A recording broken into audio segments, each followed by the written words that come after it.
Olá a todos, é um prazer estar aqui falando com vocês hoje e hoje nós vamos falar sobre o herpes zoster. Eu sou Joana Oliveira, sou farmacêutica, gerente médico-científica de vacinas da GSK. Então eu declaro aqui meus conflitos de interesses, eu sou funcionária da GSK. E antes de começar na aula, eu queria deixar alguns contatos por onde vocês podem pedir informações ou relatar qualquer evento adverso com produtos da GSK. Então, o e-mail é o saque.brasil@gsk.com e o telefone 0800 701 2233.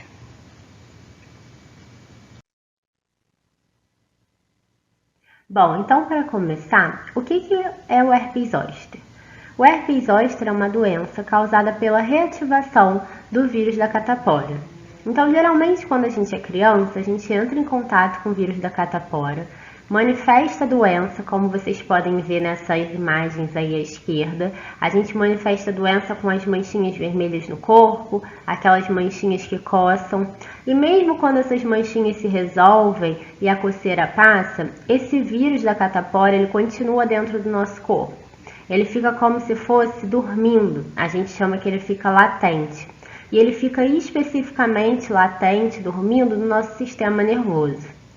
Por conta de uma falha do nosso sistema imune, esse vírus ele pode reativar. E quando ele reativa, a gente tem o que a gente chama de herpes zoster, que aí vocês podem ver como é diferente nessas imagens aí à direita, no slide. O herpes zoster é caracterizado por essas lesões com bolhas que aparecem numa região mais localizada, como se fosse uma faixa, somente de um lado do corpo, geralmente, e seguindo ali o caminho do nervo por onde esse vírus da catapora é reativado. Então, as lesões do herpes zoster são diferentes da catapora, como a gente pode ver. Então, só quem teve catapora pode ter o herpes zoster. Mas é importante a gente falar aqui que tem gente que entra em contato com o vírus da catapora e não desenvolve a doença, não manifesta a doença como a gente vê nessas imagens. Não tem essas manchinhas pelo corpo, não tem a coceira, mas essa pessoa entrou em contato com o vírus da catapora. E só de entrar em contato com o vírus da catapora, essa pessoa pode ter o herpes zoster também durante a vida. Então, o herpes zoster é causado pelo mesmo vírus que causa a catapora. Esse vírus da catapora que reativa, causando o herpes zoster. Bom, e como que acontece a evolução do quadro do herpes zoster? Então, geralmente, antes do aparecimento dessas lesões com bolhas que eu comentei, que é o principal sintoma do herpes zoster, geralmente tem uma fase antes, que a gente chama de fase prodrômica, que pode durar até 2 semanas, onde tem alguns outros sintomas que são geralmente associados a sensações anormais na pele. Um dos sintomas característicos dessa fase é a dor. A dor é um dos principais sintomas do herpes zoster também, que começa desde essa fase inicial, essa fase antes das lesões, e ela persiste até a fase aguda, que é onde vão aparecer as lesões. Então, nessa fase antes das lesões, a pessoa geralmente sente uma dor que não sabe ainda o que é, Só tá com uma dor, por exemplo, nas costas. E junto pode ter dor de cabeça, pode ter mal-estar. Depois dessas 2 semanas, começa a fase aguda, que pode durar de 2 a 4 semanas. E aí que aparecem as lesões. E aí o quadro do zoster ele fica mais característico, porque é a junção da dor, uma dor que é forte, uma dor intensa, que as pessoas relatam como dor empontada, dor que pode ser como se fosse uma queimação. Então, é a junção dessa dor com o aparecimento das lesões. Esses são os sintomas característicos do herpes zoster. E depois, as pessoas podem resolver o quadro, podem melhorar ou podem ter complicações. Então, cerca de até 30% dos pacientes podem ter a principal complicação que tem do herpes zoster, que é a neuralgia pós-herpética. O que é a neuralgia pós-herpética? Essa dor do herpes zoster, essa dor intensa do herpes zoster, que persiste por pelo menos 3 meses, mas pode durar muito mais tempo. Pode durar 1 ano, pode durar mais de 1 ano. Então, é uma dor que persiste por pelo menos 3 meses. Essa é a principal complicação do herpes zoster e é uma dor que incomoda. As pessoas que relatam que tiveram neuralgia pós-herpética relatam uma perda na qualidade de vida porque realmente é uma dor muito forte. E o herpes zoster pode ter outras complicações, como por exemplo, o herpes zoster quando tem na região da face, eu vou mostrar no próximo slide quais são as regiões, quais podem ser as regiões acometidas pelo herpes zoster, mas quando tem na região da face, aqui na região do olho, a gente tem o herpes zoster ocular. E uma das complicações pode ser inclusive a cegueira. Então tem complicações bem graves do herpes zoster. Pode gerar outras complicações neurológicas também, como por exemplo paralisia facial. Aqui nesse slide a gente pode ver que o herpes zoster pode aparecer em diferentes locais do nosso corpo. Aparecer em diferentes locais onde a gente tem nervos sensoriais passando, que é por onde o vírus da catapora ele pode ser reativado. O principal local onde a gente vê o herpes zoster é no tronco, mas ali na região das costas, como vocês podem ver ali na segunda foto, na região lombar. Então, geralmente é onde aparece o herpes zoster, mas pode ter também na região da face, como vocês podem ver na primeira foto, ali um herpes zoster na região do olho. Pode ter também herpes zoster na perna, como a gente pode ver na última foto também. Então, pode aparecer em diferentes locais do corpo, mas tem alguns mais característicos. O que é importante falar é que geralmente as lesões aparecem de forma localizada. Vocês podem ver que é tipo uma faixa, não aparece espalhada pelo corpo. São lesões bem localizadas em um local só, assim, seguindo o caminho do nervo por onde o vírus da varicela foi reativado. E geralmente só de um lado do corpo. E nos pacientes que apresentam doenças que comprometem o sistema imune, o zoster pode ser ainda mais grave, As lesões podem ser maiores, esses pacientes podem ter mais lesões. Nesses pacientes, as lesões podem não aparecer na forma localizada, como a gente viu nas imagens anteriores. A gente pode ver de uma forma mais disseminada, pelo corpo, parecendo como se fosse a catapora mesmo. Então, é uma apresentação diferente da doença nesses pacientes e, geralmente, a doença é mais grave nos pacientes com doenças que comprometem o sistema imune. Bom, e quem está em risco de ter o herpes zoster? A gente viu que para ter o herpes zoster a pessoa precisa ter tido catapora ou ter entrado em contato com o vírus da catapora. E já tem dados americanos que mostram que aproximadamente 99,5% dos adultos com 40 anos ou mais já tiveram contato com o vírus da catapora. E eles projetam nos Estados Unidos que uma em cada 3 pessoas vai desenvolver o herpes zoster durante a vida. Então, é muita gente que está em risco de ter o herpes zoster e de desenvolver essa doença durante a vida. Bom, e quais são os fatores que podem fazer com que esse vírus da catapora reative e cause o herpes zoster? Um dos fatores que pode fazer com que isso aconteça é a idade. Então, conforme a gente envelhece, o nosso cabelo cai, a nossa pele envelhece e o nosso sistema imune também envelhece. O nosso sistema imune fica mais enfraquecido. E com o sistema imune mais enfraquecido, tem uma capacidade diminuída do nosso sistema imune de responder a infecções, de combater a infecções no geral.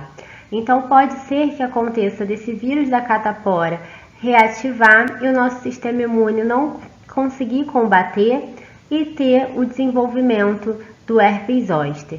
Então, um dos fatores que podem levar ao desenvolvimento do herpes zoster, podem levar a essa queda na resposta do sistema imune e o desenvolvimento do herpes zoster é a idade.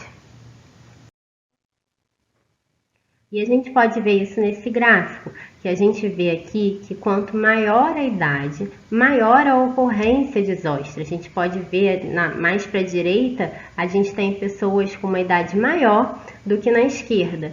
E a gente vê ali que a quantidade, a ocorrência de casos de zóstria é maior na parte da direita, onde tem pessoas com uma idade maior, mostrando que a idade é um fator de risco também para o herpes zóster. E quando a gente fala da principal complicação do herpes zóster, que é a neuralgia pós-herpética, aquela dor que persiste por pelo menos 3 meses, mas pode durar muito mais tempo, a gente vê também que ela é mais comum, ela acontece mais em pessoas mais idosas. Então aqui nesse gráfico a gente pode ver ali que comparando quem tem mais de 80 anos com quem tem 60 a 64 anos, quem tem mais de 80 anos nesse gráfico, teve mais casos de neuralgia pós-herpética. Então, mostrando que com o avançar da idade, pode acontecer mais também a neuralgia pós-herpética.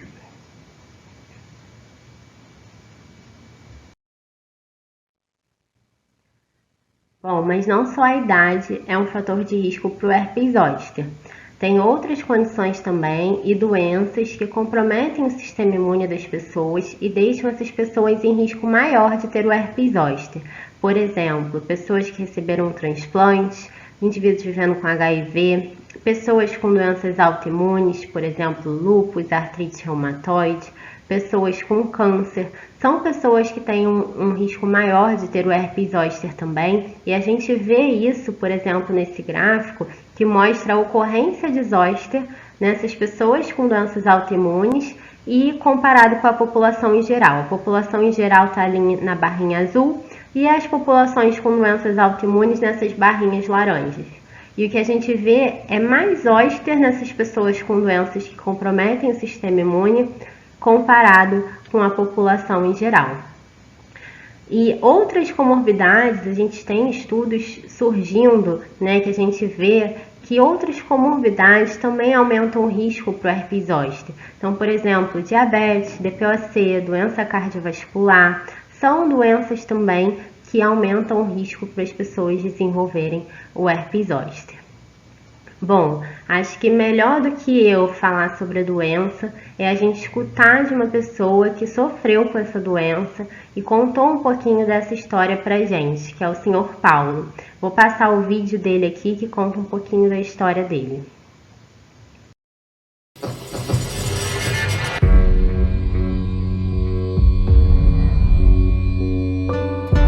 Quando eu comecei a sentir o herpes zóster, comecei com uma ardência de um lado só do corpo. Chorava de dor, às vezes de madrugada eu acordava e saía chorando pela casa. A impressão que eu tinha é que ficando quieto melhoraria, mas não melhorava.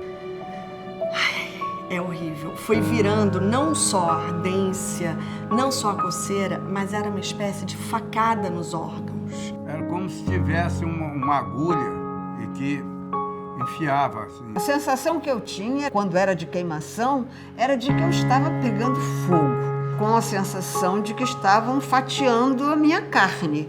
É uma dor que você não consegue comer, você não consegue dormir porque o lençol dói, a roupa dói, tudo que te toca te dói. Me dá até vontade de chorar quando eu lembro dessas dores horrorosas. É mais traumático, muito traumático, porque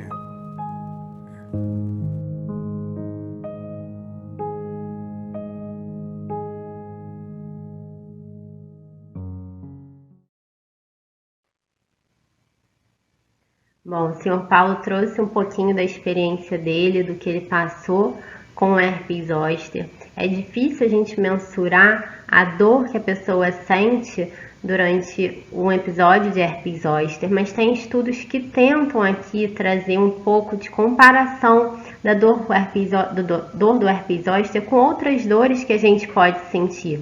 Então, por exemplo, a dor do herpes zóster é colocada nesse trabalho como maior do que a dor do trabalho de parto, maior do que uma dor pós-cirúrgica. Então, uma dor muito forte.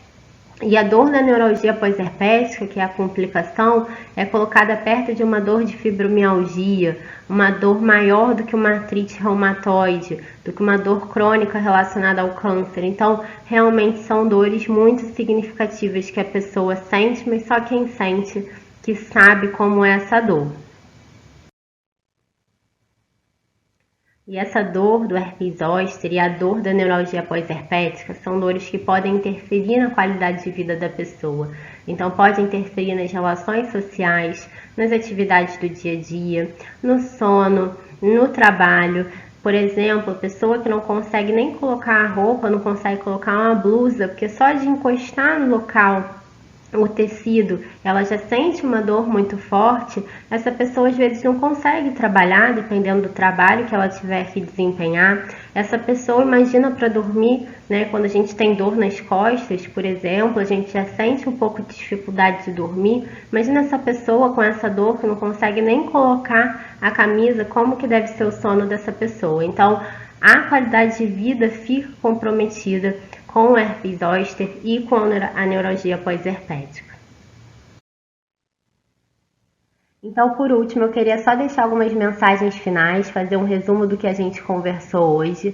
Então, a gente viu que o zoster, o herpes zoster, ele é causado pelo mesmo vírus da catapora. Quando a gente tem a catapora, depois que o quadro se resolve, esse vírus ele continua dentro do nosso corpo e ele pode ser reativado causando o herpes zoster. A gente viu que tem pessoas que têm um risco maior de ter o herpes zoster, que são as pessoas idosas e pessoas com alguma doença que tem um comprometimento do sistema imune. A gente viu que os principais sintomas do herpes zoster são aquela dor intensa, forte e aquelas lesões que se formam como se fosse numa faixa, numa região bem localizada e aparecem como se fossem bolhas também ali naquelas lesões. Então, esses são os principais sintomas do herpes zoster. Vimos também que a doença pode ter complicações graves, então complicações oculares, podendo levar até a cegueira, complicações neurológicas, por exemplo, a paralisia facial, e a principal complicação, que é a neuralgia pós-herpética, que é aquela dor do herpes zoster que persiste por pelo menos 3 meses, mas pode durar mais tempo, pode durar 1 ano ou até mais de 1 ano. E a gente viu que por isso tudo que a gente conversou, o herpes zoster tem um impacto na qualidade de vida, então interfere nas atividades sociais, de lazer, nas atividades do dia a dia no geral, no sono e no trabalho. Então é uma doença que tem um impacto na qualidade de vida. E queria só deixar aqui como mensagem final para vocês consultarem seu médico, consultarem um profissional da saúde, para entenderem mais sobre a doença, saberem quais são os tratamentos e quais são as formas de prevenção dessa doença. Muito obrigada pela atenção de todos e até a próxima!